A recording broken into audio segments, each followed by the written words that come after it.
Fala galera, é um prazer imensurável estar aqui com vocês. Novamente, Thales Ravelo. Agora a gente vai falar sobre história e futebol, correto? Vamos lá.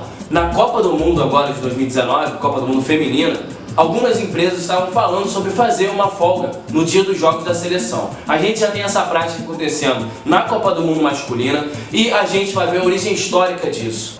Em 1919, a primeira conquista brasileira do torneio sul-americano foi aqui no Rio de Janeiro, em pleno Distrito Federal da época, no Estádio das Laranjeiras. Estádio do Fluminense Futebol Clube, grande processo, Albertão tá aqui do meu lado, tricolor nato. Grande processo de identificação nacional.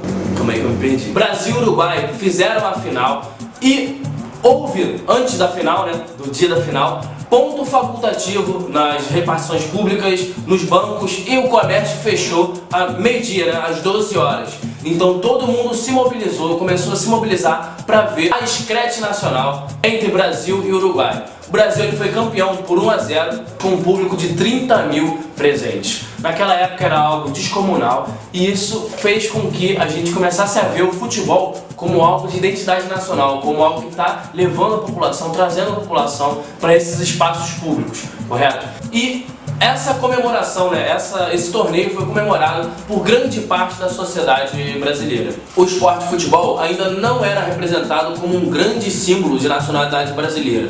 No entanto, a partir desse ano, a partir dessa data, começou a ter essa mobilização em torno do futebol, principalmente pela conquista do Brasil no Estádio das Laranjeiras. Nesse dia a gente teve feriado, a gente teve o início desse processo de ter uma folga no dia do jogo, e esse processo se prolongou até os dias de hoje. A gente tem a Copa Feminina aí, algumas empresas estavam propondo isso. A gente tem, graças a Deus, em toda a Copa do Mundo, aquele feriadinho, aquela folguinha em cada jogo do Brasil, em cada jogo da nossa seleção brasileira. E esse processo não veio à toa, tem história para contar a partir disso. O Jornal Imparcial, em 1919, estava se dedicando às matérias da página principal para a Conferência de Paris. Com a vitória do Brasil, começou a se passar o futebol na primeira página de um jornal de suma importância no Rio de Janeiro. Então, essa transição também ajuda a reforçar esse ideal de identidade nacional, ajuda a reforçar como o futebol está começando a ganhar vida e está começando a se expandir no meio, não só no Distrito Federal, como também no Brasil inteiro.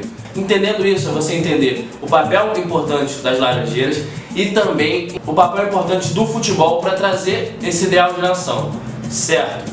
E entendendo que o jogo do Brasil e Uruguai, trazendo 1-0, como um feriado nacional, como algo que teve folga para esses funcionários, para isso mobilizar as pessoas, é você entender como funciona hoje em dia também. A Copa do Mundo masculino de 2018 aconteceu isso, a Copa do Mundo de 2019 feminina também está acontecendo esses processos.